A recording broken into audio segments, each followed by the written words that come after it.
Hey everyone, so today I'm going to be giving my thoughts on the two short stories that we're reading this week, called On Saturday the Siren Sounds at Noon by Petrie and The Shoemaker Murder by Skylar, as well as addressing two of my peers' quotes and comments on the past readings. So starting off with the first the first short story, um, I thought it was really, really interesting, and for some reason it really stuck with me because of the serious nature of the crime and the atmosphere that it created. Was really memorable to me. I wasn't expecting to like it as much as I did, um, but it's definitely a unique take on that crime genre. It definitely doesn't fit into that noir, hard boiled detective fiction story that I was expecting to read again. Um, but I find it really interesting how the main character is not named at all, which kind of made me think of the Continental Op. He's given a nickname, but we're not given his entire name.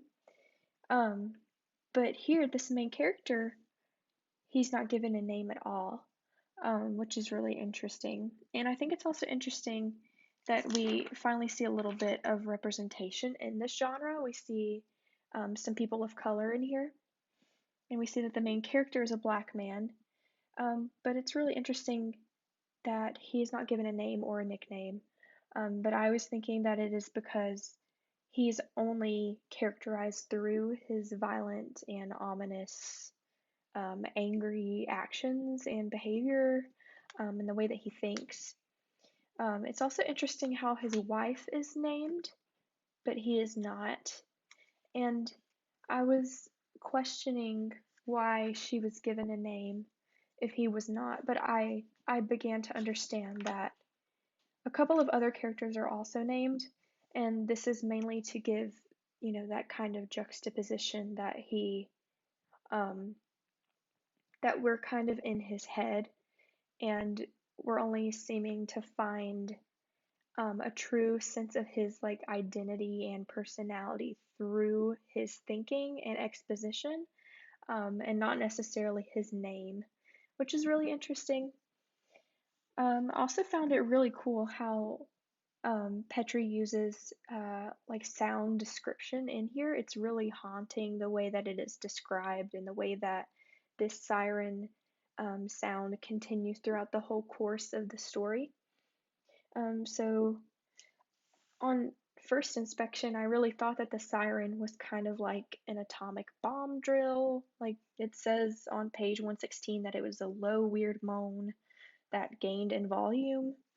I was like, okay, maybe it's an atomic bomb or just some kind of drill. But later on, of course, I got a better scope of what it was towards the end, um, as he narrates on page 117. He says, "It's almost as though I can smell the sound. It's the smell and sound of death." And this siren has a very pervasive physical and mental effect on him. It really does have an effect on his body and his psyche. It definitely seems to drive him mad, and it is physically painful for him. For example, um, on page 116, it says, "It was everywhere around him, plucking at him, pounding at his ears." Um, and when he does hear this sound, his body seems to go really stiff, and we can see that the sound is obviously meant to be heard, and it is probably not going to go away. At least that's what I thought. I was like, this sound is probably not going to go away. Um, and it also made it really frustrating for me as the reader to see that this siren is not going to go away. But of course, we see that after, the man murders his wife and also throws himself onto the train tracks, that it is only then that the sound quiets, but it still doesn't stop, which ooh, gave me chills.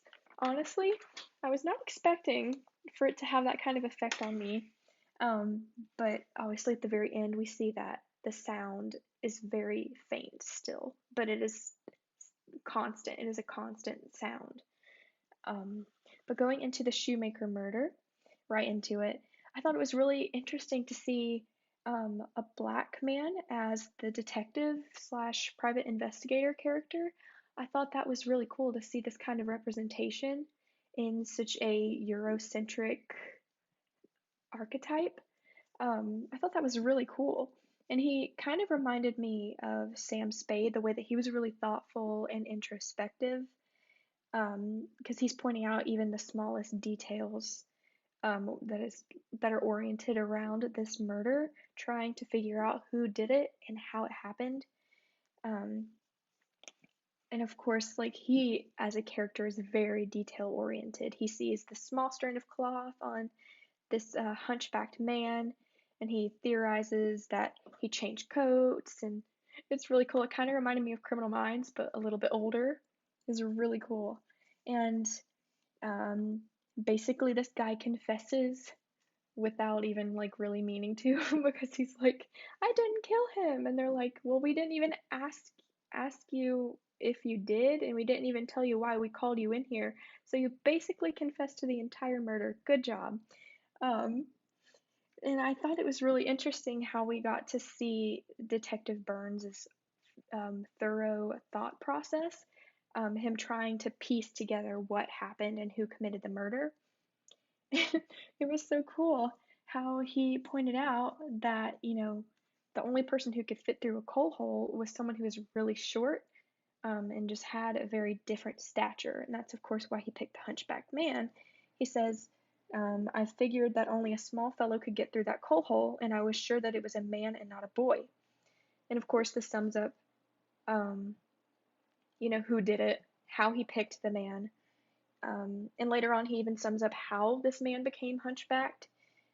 Johnson, the guy who's murdered, injured Morgan's back. Morgan's the hunchbacked man, in a fight. So Morgan, he wanted to have some kind of revenge on him, and also find the spot where they were gold mining, at the point of the fight, which meant gathering the map from Johnson and taking revenge by killing him first. Or maybe the other way around. I might be wrong. I thought it was so interesting to see this thorough thought process, from the perspective of the detective. It was really, really cool. But going back to some of your comments and your questions, I really enjoyed seeing the one that says that this is a man's world for men's men, questioning if the crime fiction genre will ever evolve so that it includes, like a flamboyant gay man who can fill the role of a private investigator who can solve the crime, um, and also have basic respect for other people. So, going to that question, I genuinely hope that the crime genre will evolve to include all kinds of representation, people of different backgrounds, identities, and sexual orientations. But I think that the genre in general seems to be very black and white. We still have a long way to go before we're able to fill those gaps and have more representation. I would say that's definitely needed, especially with LGBTQ plus representation, in crime fiction. We definitely still have that over masculinized archetype of the hard-boiled detective or just the private investigator in general. We see this in modern stuff like Criminal Minds.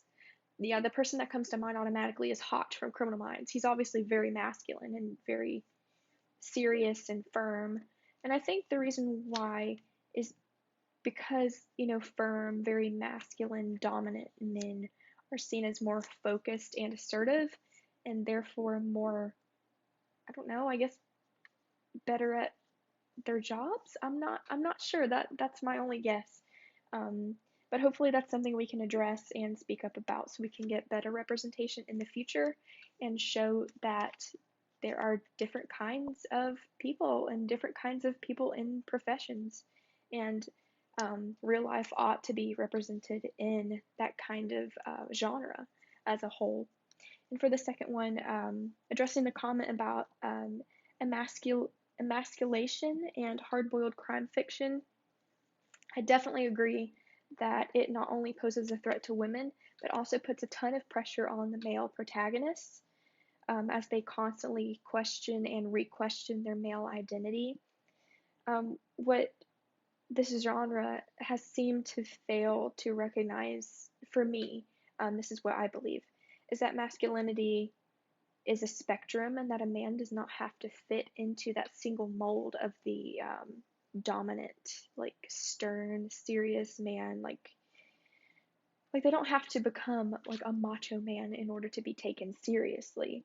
And I think it's really sad to see that toxic masculinity represented in some of these texts in which men don't really seem comfortable expressing any kind of emotion but anger, and thus enact on this anger through outbursts or violence or anything like that. It's definitely really interesting to see masculinity represented in that way in these texts.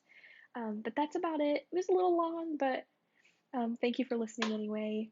I think that'll be about it. Bye.